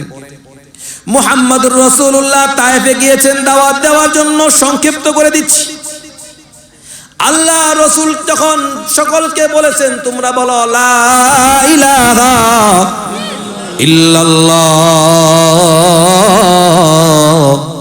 লা ইলাহা ইল্লাল্লাহ, বলেন লা ইলাহা ইল্লাল্লাহ। এ মুসলমান, কালেমা পড়েছেন, কালেমার হাকিকত জানেন? কালেমার হাকিকত কি? কালেমার হাকিকত কি? কালেমার বাস্তব রূপরেখা কি? এটার ব্যাখ্যাও দেব না, শুধু একটা কথা বলি, লা ইলাহা। পড়ছেন কিনা? পড়ছেন কিনা?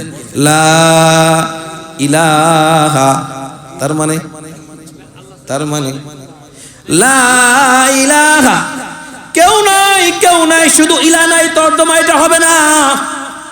লা ইলাহা, আল্লাহ বলতে কেউ নাই, না, অর্থ হবে লা ইলাহা, কেউ নাই। আসমান বলতে কিছু নাই, জমিন বলতে কিছু নাই, পাহাড় পর্বত বলতে কিছুই নাই, কেউ নাই।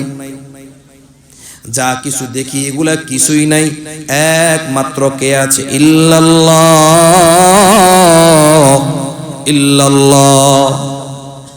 আল্লাহ ছাড়া পৃথিবীতে কেউ নাই, সব কিছুর মালিক কে? আরো জোরে বলেন। এই কালেমা এটা শিক্ষা দিচ্ছেন, কেউ নাই, বান্দা স্বীকারোক্তি দাও, লা ইলাহা ইল্লাল্লাহ, আল্লাহ ছাড়া এই পৃথিবীতে কিছুই নাই, ইল্লাল্লাহ। এটা দিলের মধ্যে বসায় নাও, সাথে সাথে আল্লাহ অ্যাডজাস্ট করে দিয়েছেন মুহাম্মাদুর রাসূলুল্লাহ। মুহাম্মাদুর রাসূলুল্লাহ, এ মুহাম্মদ জানতেন মুহাম্মদ নয়, এ মুহাম্মদ সাধারণ কোনো মানুষ নয়, আল্লাহর পরে সর্বশ্রেষ্ঠ, সর্ব উৎকৃষ্ট যে মানুষটা, সেই মানুষের নাম মুহাম্মাদুর রাসূলুল্লাহ। নবী যখন তায়েফবাসীকে দাওয়াত দিলেন, সমগ্র তায়েফবাসী, তায়েফের লিডাররা ছোট্ট ছোট্ট বাচ্চাদেরকে লেলিয়ে দিলেন, বললেন মক্কা থেকে একটা পাগল আসছে, সেই পাগলকে তোমরা কঙ্কর নিক্ষেপ করে তায়েফ থেকে বাইর করে দাও। একটু ভালো করে ঠান্ডা মাথায় চিন্তা করেন, কেমন জোরে শরীরের মধ্যে কঙ্কর লাগলে সেখান থেকে ছিদ্র হয়ে রক্ত বাইর হতে পারে। ঘটনা বলা কত সহজ, কিন্তু বাস্তব রূপরেখা একটু চিন্তা করবেন, দিলের কান দিয়ে একটু চিন্তা করবেন, মন দিয়ে কথাগুলো ভালো করে বুঝবেন। কতটুক সজোরে একটা কঙ্কর লাগলে, ওখান থেকে যদি একটা কঙ্কর আমার শরীরে মারা হয় সর্বোচ্চ ফুলে যাবে, এর চেয়ে বেশি হলে একটু হালকা এখান থেকে রক্ত বাইর হবে।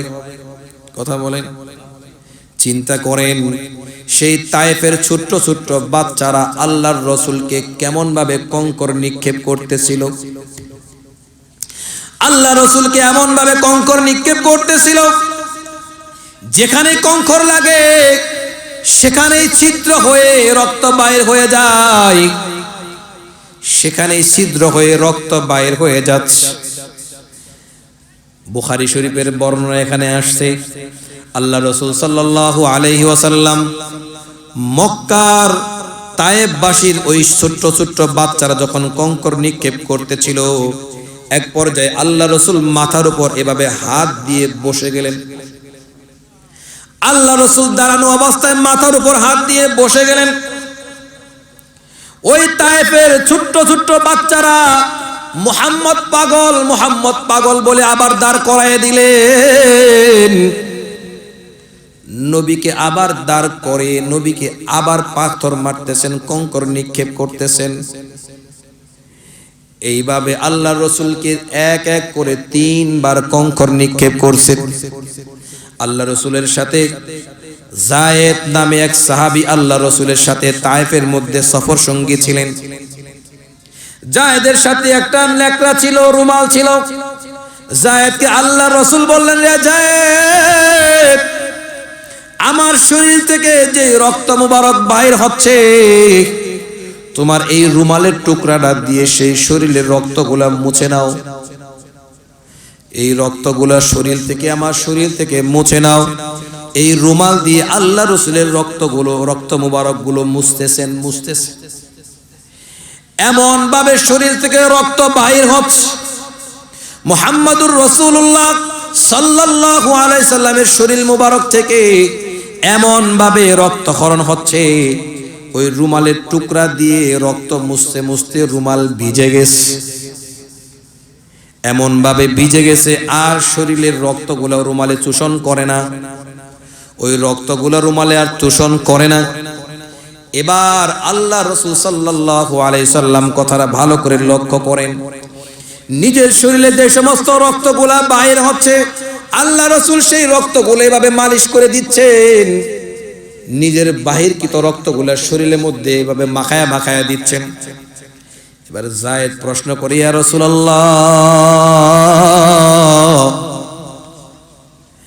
যে রক্ত শরীর থেকে একবার বাহির হচ্ছে, সেই রক্ত তো আর জীবনে কখনো শরীরের ভিতর ঢুকবে না, ঢুকবে কিনা? সেই রক্ত তো শরীরের ভিতর আবার ঢুকবে না। আল্লাহ রাসূল এবার যায়েদকে ডাক দিয়ে বলে, রে যায়েদ, আমিও জানি শরীর থেকে একবার যে রক্ত বাইর হয়, সেই রক্ত কখনো শরীরের ভিতর ঢুকে না। কিন্তু আমি কেন এভাবে মালিশ করি জানোনি? এই তায়েফবাসী আমি নবীকে না চিনতে পারলেও জমিন কিন্তু আমাকে চিনতে ভুল করে নাই। এই জমিন কিন্তু আমি নবী, আমি মুহাম্মাদুর রাসূলুল্লাহ, এটা কিন্তু জমিন ভালো করে জেনেছেন। এই জমিন যে আমি নবীর কারণে সৃষ্টি হয়েছে, এটাও কিন্তু জমিন ভালো করে জানে। আমি নবীর রক্ত যদি এই জমিনের উপর 1 ফোঁটা পড়ে, এই জমিন আল্লাহর হুকুমের অপেক্ষায় থাকবে না। মুহূর্তের মধ্যে ভূমিকম্প সৃষ্টি হয়ে যাবে, আর 1 সেকেন্ডের মধ্যে তায়েফবাসীকে ধ্বংস করে দিবে। এই জন্য এই রক্ত যেন জমিনের উপর না পড়ে, এই জন্য আমি আমার রক্তগুলো শরীরের মধ্যে মাখাচ্ছি। যায়েদ রাদিয়াল্লাহু তাআলা আনহু বলেন, এক পর্যায়ে আল্লাহর রাসূল এভাবে মাথার উপর হাত দিয়ে জমিনের উপর পড়ে গেলেন। আল্লাহ রাসূল সাল্লাল্লাহু আলাইহি সাল্লাম যখন জমিনের উপর পড়ে গিয়েছেন, ওই তায়েফের বাচ্চারা ধারণা করে নিয়েছে মুহাম্মদ দুনিয়া থেকে বিদায় হয়ে চলে গেছে। এটা ধারণা করে ওই তায়েফের ছোট ছোট বাচ্চারা সেখান থেকে চলে গেছে। বুখারীর বর্ণনায় আসছে, যায়েদ বলেন আমি আল্লাহর রাসূল সাল্লাল্লাহু আলাইহি সাল্লামকে খুব কষ্ট করে দুইটা কাফেরের খেজুরের বাগানের ভিতর আমি ঢুকায়া দিয়েছি। সেখানে রাসূলকে নিয়ে আমি আশ্রয় নিয়েছি। আমি রাসূলের চেহারা মুবারকের দিকে তাকায় দেখি, আমার পরিপূর্ণ ধারণা হয়ে গিয়েছে রাসূল আর দুনিয়াতে নাই। রাসূল দুনিয়া থেকে চিরতরে বিদায় হয়ে গিয়েছে, এটা আমার প্রবল ধারণা হয়ে গিয়েছে। আমি আমার মালিকের কাছে কাঁদি, মালিক, মুহাম্মদুর রাসূলুল্লাহ সাল্লাল্লাহু আলাইহি সাল্লামকে এই দুনিয়া থেকে নেওয়ার আগে আমি যায়েদকে দুনিয়া থেকে নিয়ে যাই। এইভাবে যায়েদ কাঁদতেছেন। এক পর্যায়ে রাসূলের চেহারার দিকে যখন তাকাইলেন, দেখেন আল্লাহর রাসূল চোখটা খুলেছেন। চোখটা খোলা মাত্রই যায়েদ আল্লাহর রাসূলের কাছে বসে আছেন। যায়েদের কানটা আল্লাহর রাসূলের মুখের কাছে নিয়ে গিয়েছেন। আল্লাহর রাসূল এতটুক শক্তি তার শরীরের মধ্যে নাই জবান দিয়ে জুড়ে কথা বলবে। এমন ভাবে আল্লাহর রাসূলকে আঘাত করেছে, এমন ভাবে আল্লাহর রাসূলকে কষ্ট দিয়েছে, আল্লাহর রাসূল জুড়ে কথা বলবে এই শক্তি নাই। এবার যায়েদ রাদিয়াল্লাহু তাআলা আনহু যখন রাসূলের মুখ মুবারকের কাছে কানটা নিলেন, আল্লাহর রাসূল বলে, যায়েদ আমার জিহ্বাটা শুকায় গেছে, ঠোঁটটা শুকায় গেছে, কথা বলতে পারতেছি। যদি পারো তাহলে আমাকে একটু পানি পান করাও, আমাকে একটু পানি দাও। যায়েদ বলেন আমি আল্লাহ রাসূল সাল্লাল্লাহু আলাইহি সাল্লামের জন্য অনেক কষ্ট করে কিছু পানি আনলাম। পানি এনে আল্লাহর রাসূলের কাছে যখন দিলাম, রাসূল সেই পানিটা পান করলেন। রাসূল সেই পানিটা পান করে এবার মাওলার দরবারে কাঁদে, মালিক, দুনিয়ার মানুষ বিপদে পড়লে তার মার কাছে গিয়ে আশ্রয় নেয়, এলাকার মানুষ তাড়ায় দিলে মার কাছে গিয়ে আশ্রয় নেয়, মা সন্তানকে বুকে জড়ায় ধরে সান্ত্বনা দেয়, মার কাছে গিয়ে আশ্রয় নেয়। মা গো, এলাকার মানুষ আমাকে মার দূর করেছে, মা সন্তানকে বুকে নিয়ে মাথার মধ্যে হাত বুলায় দেয়, বাবারে চিন্তা করিস না, আমি মা তোর দুনিয়াতে জীবিত আছি। বুখারীর বর্ণনা এভাবে আসে। আল্লাহ রাসূল এবার কাঁদতেছেন, মালিক, দুনিয়ার মানুষ বিপদে পড়লে মার কাছে গিয়ে আশ্রয় নেই, কিন্তু আমি এমন ভাবে দুনিয়া আসলাম, আমি তো এতিম, মা হারা, আমার তো মা নাই, আমি কার কাছে গিয়ে আশ্রয় নিব? আমার দুঃখের কথাগুলো কার কাছে গিয়ে বলবো? আমার তো মা নাই, আমি তো এতিম। মানুষ যখন একটা সন্তানকে মার দূর করে, বাবা যদি জীবিত থাকে, বাবা দৌড়িয়ে এসে সন্তানের পিঠের উপর পড়ে বসে বলে, আমাকে মারো, এরপরও আমার সন্তানের গায়ের উপর আঘাত করিও না। আল্লাহ, আমি তো বাবা হারা সন্তান, আমি এতিম। আল্লাহ রাসূল আল্লাহর দরবারে এভাবে কাঁদতেছে, আল্লাহ, আমার তো মা নাই, আমি এতিম, আমার মা নাই। দুনিয়ার সবাই মার কাছে গিয়ে আশ্রয় নিয়ে মা বলে ডাক দেয়, আমি মার আদর হারা হয়েছি, মার আদর আমি পাই নাই। আল্লাহ, দুনিয়াতে আসার আগেই আমার আব্বা দুনিয়া থেকে বিদায় হয়ে চলে গেছেন, বাবার আদর থেকেও আমি বঞ্চিত। আল্লাহ, আমার বংশ আছে, কিন্তু বংশের লোকেরা আমাকে আশ্রয় দেয় না,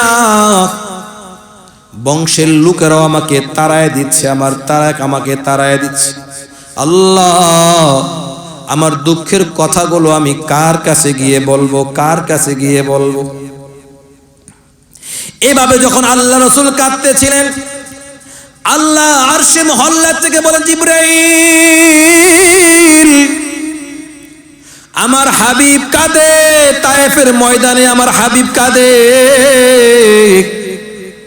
আমার হাবিব উম্মতের জন্য কাঁদে, আমার হাবিব উম্মতকে দাওয়াত দিতে গিয়ে সেখানে নির্যাতিত হয়েছে, আমি আল্লাহ সহ্য করতে পারি না। রে জিবরাইল, তায়েফের দুইটা যারা হজ করতে গিয়েছেন, তায়েফটা হচ্ছে দুই পাহাড়ের মধ্যবর্তী স্থান। আল্লাহ বলে পাহাড়ের জিম্মাদার যে সমস্ত ফেরেশতাগুলো আছে, এই সমস্ত ফেরেশতাগুলো নিয়ে আমার হাবিবকে বলেন, আমার হাবিবকে বলেন, আমার হাবিব অর্ডার দিতে দেরি, তায়েফবাসীকে মুহূর্তের মধ্যে ধ্বংস করতে দেরি হবে না। আল্লাহ রাসূল সাল্লাল্লাহু আলাইহি সাল্লামের কাছে জিবরাইল এসে বলতেছেন, আসসালাতু ওয়াসসালামু আলাইকা ইয়া রাসূলুল্লাহ, ইয়া রাসূলুল্লাহ, এই দেখেন আমার সাথে কতগুলো ফেরেশতা নিয়ে আসছে, আপনি অর্ডার করতে দেরি, আপনি তায়েফের ময়দানে রক্তাক্ত হয়েছেন, আল্লাহ সহ্য করতে পারেন না, আপনি অর্ডার করতে দেরি, আপনি হুকুম করতে দেরি, তায়েফবাসীকে মুহূর্তের মধ্যে ধ্বংস করতে দেরি হবে না। ও মুসলমান, কার উম্মত হয়েছেন চিন্তা করেন। এই কথাটা বলা মাত্র আল্লাহ রাসূল লাফ দিয়ে দাঁড়ায় গেছেন, জিবরাইল যারা আমাকে কঙ্কর নিক্ষেপ করেছে, পাথর নিক্ষেপ করেছে, ওরা কিন্তু বুঝে নাই, জানে না, আমি নবীকে চিনে নাই, আমি নবীকে না চিনার কারণে আমার উপর নির্যাতন করেছে। আজকে যদি এই তায়েফবাসীকে ধ্বংস করে দেওয়া হয়, তাহলে আগামী প্রজন্ম যারা আসবে, এখানে ধ্বংস করে দিলে এখানেই তো সমাপ্ত হয়ে যাবে, সামনে প্রজন্ম আসবে না। আজকে যদি আমাকে তারা না চিনে, আগামী প্রজন্ম যারা আসবে তারা কিন্তু অবশ্যই আমি নবীকে চিনবে, আমি নবীর আদর্শ বাস্তবায়ন করার জন্য আপ্রাণ চেষ্টা করবে। অতএব সমস্ত কষ্ট আমি বহন করে নিতে পারি, কিন্তু একটা উম্মত আমি নবীর জন্য ধ্বংস হবে সেটা বরদাস্ত করতে পারি না। ওয়া ইবাদুর রহমান, এ মুসলমান, এই গুণে গুণান্বিত হবে, এই গুণে গুণান্বিত যেমনি ভাবে রসুল হয়েছেন, আমরাও কিন্তু সেই রসুলের উম্মত, আমরাও কিন্তু সেই রসুলের উত্তরসূরি। তায়েফবাসী, মক্কাবাসী রসুলকে না চিনার কারণে এইভাবে তার উপর অন্যায় অবিচল চলেছে। আল্লাহ রসুল বলেছেন কলু সালামা, আল্লাহ রসুল বলেছেন কলু সালামা। তারা বুঝে নাই, এই জন্য তাদেরকে মাফ করে দিছেন, তারা বুঝেন নাই, এই জন্য তাদেরকে মাফ করে দিস। এই গুণ যদি কোনো মুমিন বান্দার মধ্যে আসে, এই গুণ যদি কোনো মুমিন বান্দার মধ্যে আসে, আল্লাহ রাসূল সাল্লাল্লাহু আলাইহি সাল্লাম বলেন এই লোকটা বিনা হিসাবে জান্নাতে চলে যাবে। একদিন মসজিদে নববীতে বসে আল্লাহ রাসূল খুতবা দিচ্ছিলেন, বয়ান করতেছিলেন। এরকম মজলিসের মধ্যে বলতেছেন, এখানে এমন একটা লোক এখন আসবে, এই লোকটা মৃত্যুবরণ করতে দেরি, জান্নাতে যাইতে দেরি হবে না।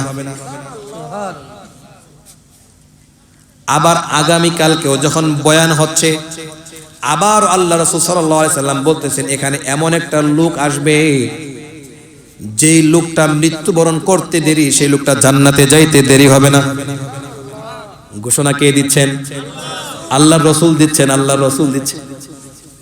তৃতীয় দিনও আবার আল্লাহ রাসূল বলতেছেন এখানে এই মুহূর্তে যেই লোকটা আসবে, সেই লোকটা মৃত্যুবরণ করতে দেরি, এই লোকটা জান্নাতে যাইতে দেরি হবে না। এ পর্দার অন্তরালে মা, শেষ আলোচনার দিকে শেষ করে আসছি, সমাপ্ত দিব এখন। এই আমলটা বাড়িতে সকলেই নিয়ে যাবেন। মাহফিল থেকে কি নিয়ে যাবেন? মাহফিল থেকে কি নিয়ে যাবেন? এই রেজাল্টটা নিয়ে যান, রেজাল্টটা নিয়ে যান। আল্লাহ রাসূল প্রথম দিন যে লোকটাকে বললেন, দেখে এই লোকটাকে, দ্বিতীয় দিনও এই লোকটাকে জান্নাতের সুসংবাদ দিয়েছেন, তৃতীয় দিনও এই লোকটাকে জান্নাতের সুসংবাদ দিয়েছেন। হযরতে আমর ইবনুল আস রাদিয়াল্লাহু তাআলা আনহু বললেন, এই লোকটার তো কি গুণ আছে, এই লোকটাকে আল্লাহ রাসূল প্রকাশ্য সবার সামনে জান্নাতের সুসংবাদ দিলেন। বাড়িতে গিয়ে একদিন মেহমানদারি করলেন, মেহমান হলেন তার বাড়িতে গিয়ে, দেখে তেমন কোনো ইবাদত নাই, এ নামাজ পড়ে আমিও নামাজ পড়ি, এ রোজা করে আমিও রোজা করি, এ যা যা করে আমিও তা করি। আল্লাহ রাসূল তিন দিন করে তাকে জান্নাতের সুসংবাদ দিলেন।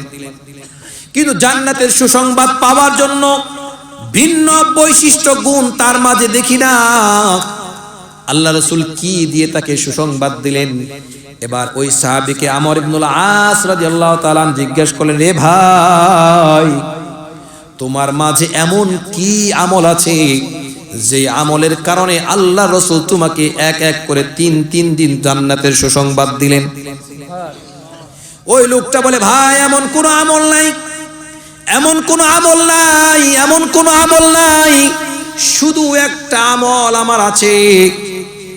আমি সারাদিন যা করি না করি, মানুষ আমাকে যত কষ্টই দেখ না কেন, যত আমার উপর জুলুম করুক না কেন, রাতের বেলা বিছানায় শোয়ার সময় যখন আমি বালিশের মধ্যে মাথা রাখি, তখন তাৎক্ষণিকভাবে আমার সাথে দিনের বেলা যত মানুষ আমার উপর জুলুম করেছে সবাইকে আমি মাফ করে দেই। সবাইকে কি করে দেই? সবাইকে আমি মাফ করে দেই। যতই অন্যায় আমার সাথে করেছে, যতই জুলুম করেছে, ঘুমানোর সময় আমি সমস্ত মানুষকেই আমার মন থেকে মাফ করে দিই। যারা আমাকে যত কষ্ট দিয়েছে, আল্লাহর ওয়াস্তে সবাইকে আমি মাফ করে দিলাম। আমর ইবনুল আস রাদিয়াল্লাহু তাআলা আনহু বলেন, ভাই এই গুণটা আপনার মাঝে থাকার কারণেই আল্লাহ রাসূল সাল্লাল্লাহু আলাইহি সাল্লাম আপনাকে জান্নাতের সুসংবাদ দিয়েছে। এই গুণটা আপনার মাঝে থাকার কারণেই আল্লাহ রাসূল সাল্লাল্লাহু আলাইহি সাল্লাম আপনাকে জান্নাতের সুসংবাদ দিয়েছেন। সেই যেই সাহাবীকে আল্লাহ রাসূল জান্নাতের সুসংবাদ যেই কারণে দিল, সেই কারণগুলো যদি আমার আপনার মাঝে থাকে, জান্নাত দিবে না? কথা বলেন। ওইটা কি ওই সাহাবীর জন্য খাস ছিল? না না, ওই সাহাবীকে দিয়ে আল্লাহ রাসূল শিক্ষা দিয়েছেন যে ওই সাহাবীর গুণ যেই অর্জন করতে পারবে, এই লোকটাই আল্লাহ রাসূলের ঘোষণা অনুযায়ী মৃত্যুবরণ করলে সে জান্নাতে চলে যাবে। করব তো ইনশাআল্লাহ। আয়াতের কথাও এইটাই, ওয়াইদা খাতাবাহুমুল জাহিলুন ক্বালু সালামা। যখনই মূর্খরা তোমার সাথে ঝগড়ায় লিপ্ত হতে আসবে, যখনই মূর্খরা তোমার সাথে ঝগড়া করতে চাবে, অন্যায়ভাবে তোমার উপর জুলুম করবে, তুমি তাদের সাথে ঝগড়ায় লিপ্ত হইও না। তুমি অনায়াসে আল্লাহর দরবারে তাকে রাত্রেবেলা শোয়ার আগে আগে তাকে মাফ করে দাও। দেখবা এই লোকটাকে তোমাকে যে কয়জন মানুষের সামনে লাঞ্ছনা করেছে, অপমানিত করেছে, আল্লাহ হাজারো মানুষের সামনে ওকে বেজ্জতি না করে ওকে মৃত্যু দিবেন না। এই আমলটা যদি আমরা সকলেই নিয়ে যেতে পারি, দেখবেন এলাকাতে শুধু শান্তি বিরাজমান করবে। আপনি আমার সাথে ঝগড়া করতে চাচ্ছেন, আমি যদি না চাই ঝগড়া কিন্তু হবে না, কশিন কালেও ঝগড়া হবে না। আপনি আমার সাথে একদিন, 2 দিন, 3 দিন ঝগড়া করতে চাবেন, আমি যদি আপনার সাথে ঝগড়ায় লিপ্ত না হই, কখনোই ঝগড়া হবে না। এক সময় এই লোকটা আপনার কাছ থেকে কেটে পড়বে যে না, এই লোকের সাথে যতই ঝগড়া করতে চাই, এই লোকটা ঝগড়ার জন্য সামনে অগ্রসর হয় না। এভাবে যদি আমি আপনার নিজের জীবন ব্যবস্থা পরিচালনা করতে পারি, তাহলে কিন্তু এই এলাকাতে আবার নতুন করে শান্তি ফিরে আসবে। আবার এলাকাতে নতুন করে কি আসবে? শান্তি ফিরে আসবে। আমরা এই শান্তি চাই কিনা? সবাই বলেন। করব তো ইনশাআল্লাহ। শোয়ার সময় সবাইকে মাফ করে দিয়ে শুভ, শোয়ার সময় সবাইকে মাফ করে দিয়ে শুভ। আর ভাই, শরীরের রাগগুলোকে নিয়ন্ত্রণ করব, শরীরের রাগগুলো নিয়ন্ত্রণ করব। আজকে এই শরীরের রাগ, গোসা নিয়ন্ত্রণ না করার কারণে আজকে বাংলাদেশের এই দুরবস্থা। আল্লাহ আমাদের সবাইকেই আল্লাহর প্রকৃতপক্ষে রহমানের বান্দা হয়ে, প্রকৃত মুমিন হয়ে, অহংকার মুক্ত জীবন গঠন করে এই দুনিয়া থেকে বিদায় হওয়ার জন্য তৌফিক দান করেন। সকলে বলি আমিন। ছোট্ট 2টা আমল দিয়ে দিই ইনশাআল্লাহ। ছোট্ট দুইটা আমল আপনাদেরকে দিয়ে শেষ করতেছি, একটা রেজাল্ট নিতে হবে না মাহফিল থেকে। ছোট্ট দুইটা আমল। এক নাম্বার আমল, আল্লাহ রাসূল সাল্লাল্লাহু আলাইহি সাল্লাম হাদিসের মধ্যে ইরশাদ করেন, কোন বান্দা যদি সুবহানাল্লাহ বলেন, সুবহানাল্লাহ সুবহানাল্লাহ সুবহানাল্লাহ সুবহানাল্লাহ সুবহানাল্লাহ সুবহানাল্লাহ সুবহানাল্লাহ সুবহানাল্লাহ সুবহানাল্লাহ, কয়বার হইল? 10 বার। এরকম সুবহানাল্লাহ 10 বার, আলহামদুলিল্লাহ 10 বার, আল্লাহু আকবার 10 বার। 3 10 বলেন সুবহানাল্লাহ, বলেন আলহামদুলিল্লাহ, আল্লাহু আকবার। রাসূল বলেন 5 ওয়াক্ত নামাজের পরে এই 3 10 সুবহানাল্লাহ 10 বার, আলহামদুলিল্লাহ 10 বার, আল্লাহু আকবার 10 বার কোন বান্দা যদি পড়ে দাখালাল জান্নাহ, সে জান্নাতে চলে যাবে। কত সহজ আমল, ছোট্ট আমল, 1 মিনিটও লাগবে না। 1 মিনিটের বিনিময়ে আপনি আল্লাহর তৈরিকৃত জান্নাত আপনার জন্য রেডি হয়ে যাচ্ছে। 5 ওয়াক্ত নামাজের পর যুবক ওয়াদা করে যাও, এখান থেকে নামাজ কখনো তরক করব না, কখনো নামাজ ছাড়বো না। 5 ওয়াক্ত নামাজের পরে এই সুবহানাল্লাহ 10 বার, আলহামদুলিল্লাহ 10 বার, আল্লাহু আকবার 10 বার আমল করব তো ইনশাআল্লাহ বাজান, সবাই ইনশাআল্লাহ। আর একটা আমল হলো মাগরিবের নামাজের পর আর ফজরের নামাজের পর সূরাতুল ইখলাস 3 বার, কুল হুয়াল্লাহু আহাদ আল্লাহুস সামাদ লাম ইয়ালিদ ওয়া লাম ইউলাদ ওয়া লাম ইয়াকুল লাহু কুফুয়ান আহাদ। আল্লাহ রাসূল বলেন দাখালাল জান্নাহ। মাগরিবের নামাজের পর 3 বার সূরা ইখলাস, ফজরের নামাজের পর সূরা ইখলাস 3 বার কোন বান্দা যদি পাঠ করে, মৃত্যুবরণ করতে দেরি সে জান্নাতে যাইতে দেরি হবে না। আল্লাহ আমাদের সবাইকেই হাদিসের উপর আমল করে নিজের জীবনকে সুন্দর সুচারুরূপে গড়ে এই দুনিয়া থেকে বিদায় হওয়ার জন্য তৌফিক দান করেন। সকলে বলি আমিন। সকলে সূরা ফাতিহা একবার পড়ি। আউযু বিল্লাহি মিনাশ শাইতানির রাজীম।